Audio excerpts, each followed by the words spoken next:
They were speaking.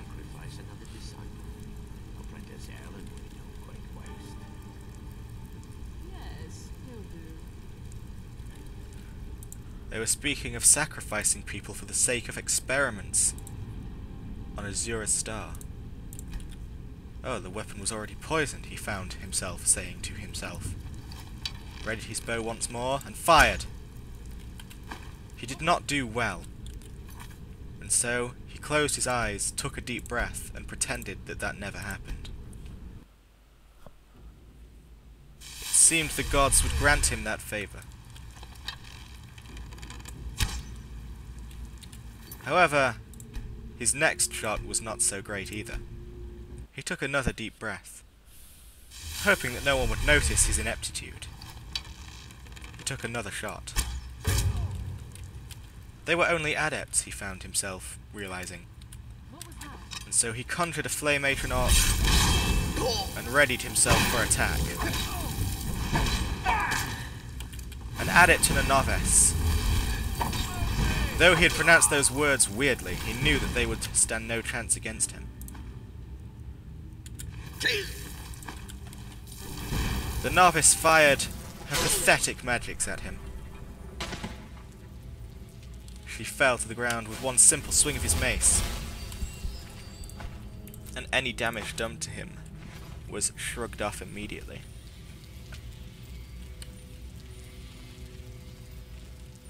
The doors of oblivion he found.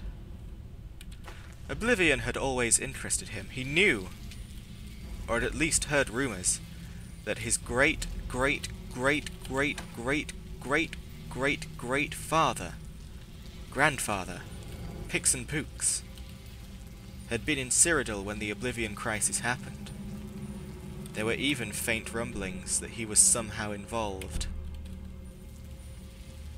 in saving Martin, or at least leading Martin to his transformation. Spoiler alert. He found a few more potions of healing. They would no doubt come in handy one day. That's the thing about healing. It's always needed. He crept down the halls, feeling that maybe his luck was going quite nicely after all. There were no more arc necromancers. However, there was someone walking down the hall. This could be a powerful man.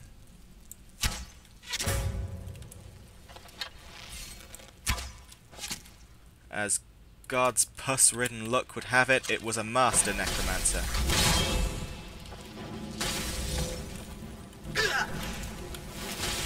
Pixen Pooks knew there was only one thing for it. Unfortunately, that one thing failed. But it didn't really. I'm telling the story wrong, of course. You will forgive me, readers. Or rather, listeners. The scrolls are faded.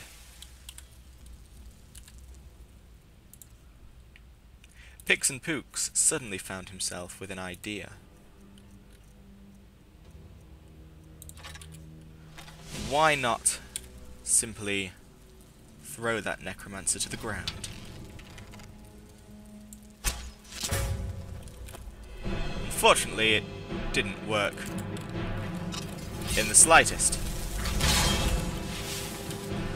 And so he sought to try again.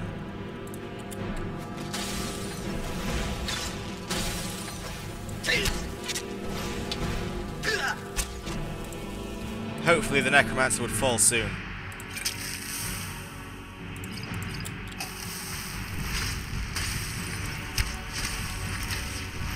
His bow of paralysis was not as impressive as he had hoped it would be.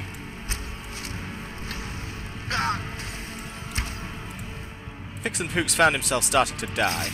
This displeased him, as he rather liked not dying. However, he did die. But he didn't really. I'm sorry. These scrolls, in addition to being faded, are also difficult to translate. But no, he did not die. That is just silliness of the highest extreme. coated his bow in what last bits of poison he had. And ran, but he could not run, because he had been hit with frost magic. And so he finally made his way around the corner, at which point he summoned a flame Atronach, quick-saved, and knew that all there was for it was to throw down with the best of them. The skeleton fell easily. Pixen Pooks himself was almost immediately murdered by frost magic. Pixen Pooks unleashed his dragon powers. They did not get him far.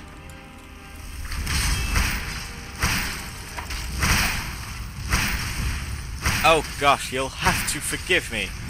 These scrolls are just not making any sense anymore. It's saying that he died by taking several ice bolts to the face, but there's no way that can be correct. The flame Atronach died. But there were more where she came from.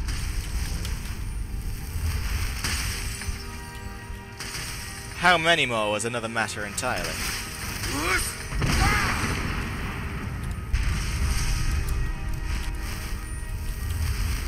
The other flame Atronach had fallen,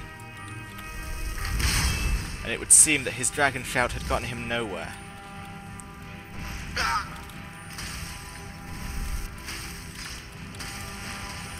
He decided he didn't like this Master Necromancer very much, and despite Pixen Pooks technically having the high ground, it was the type of high ground no one really wanted.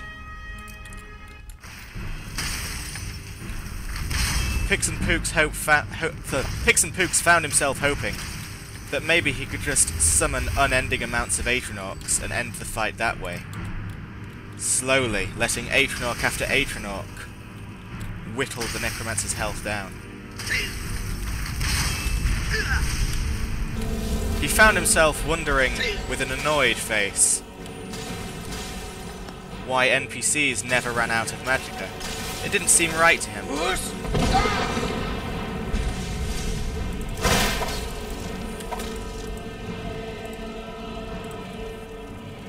He drank a potion of health, which was the style at the time. He then poisoned his mace and got ready for a clobbering. He found himself drinking another potion of health because he was dying, honest to God. The Necromancer stumbled. The Necromancer fell with a suave swoop from his mace. He seemed almost peaceful against the wall.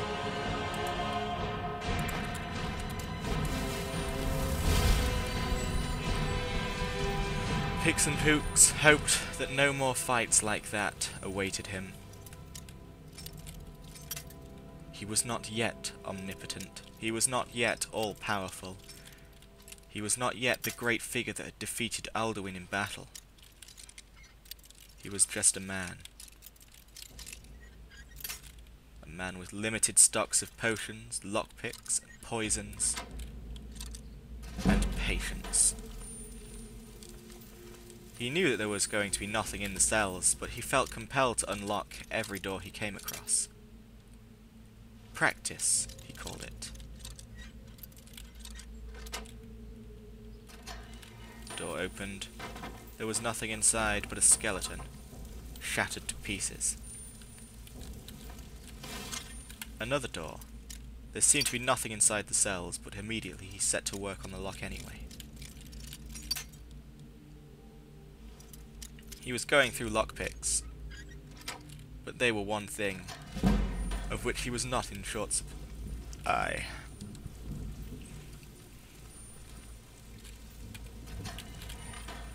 He found a cell that was not locked. It also contained no treasures. 2 more doors. At least one other was not locked.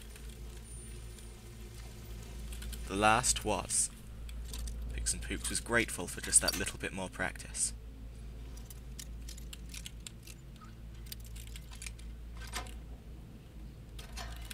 He unlocked it, found nothing inside, and with trepidation crept towards the door before him. He hoped that he was coming close to his goal. He saw before him a necromancer. But of what power level? Master, of course. Said necromancer immediately began to resurrect the dead.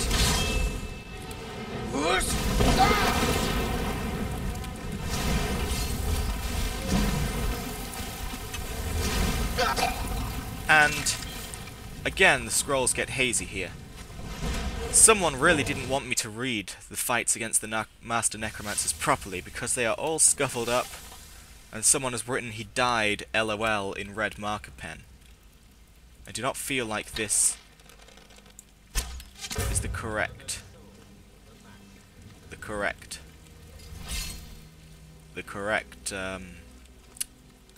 events. What Pixen Pooks in fact did was fire off a shot, and then crept away, hoping that he could whittle the necromancer down before committing to a fight. Every advantage possible would help him here.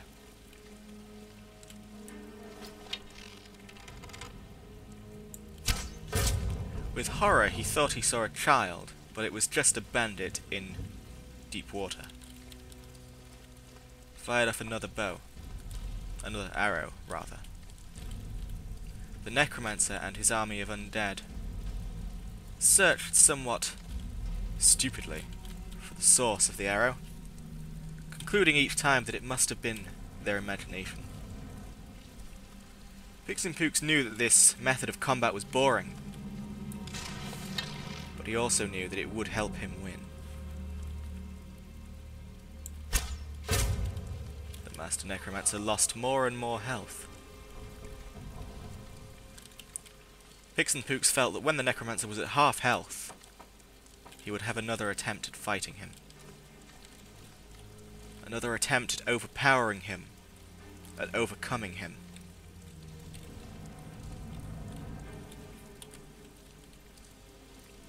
Pixen Pooks crept back into the corridor.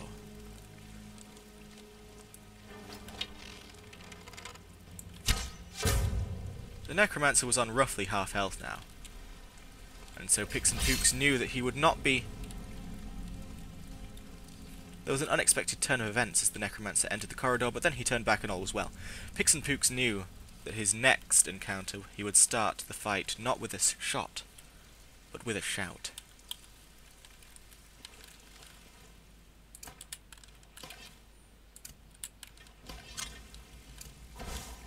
He readied his voice. The Necromancer fell, gratifyingly. Summoned his Flamation Arc, and prepared himself to pound the Necromancer into oblivion. It was going well. The Necromancer stumbled at every turn. He got off one good shot, and another.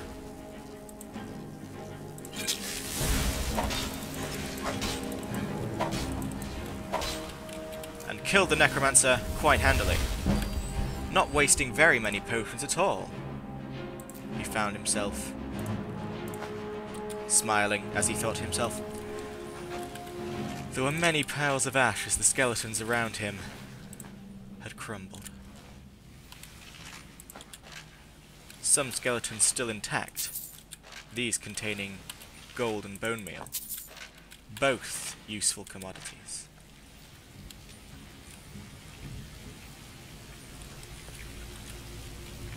Pixen Pooks searched around the now empty room.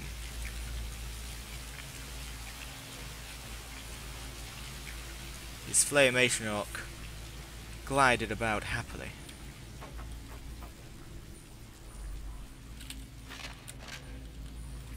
It was time then to ascend the Helix staircase. God only knows what remained for him to fight. God only knows when he would reach his goal at last. This narrator sincerely hopes he reaches it soon. Pixen Pooks came to a room, and before him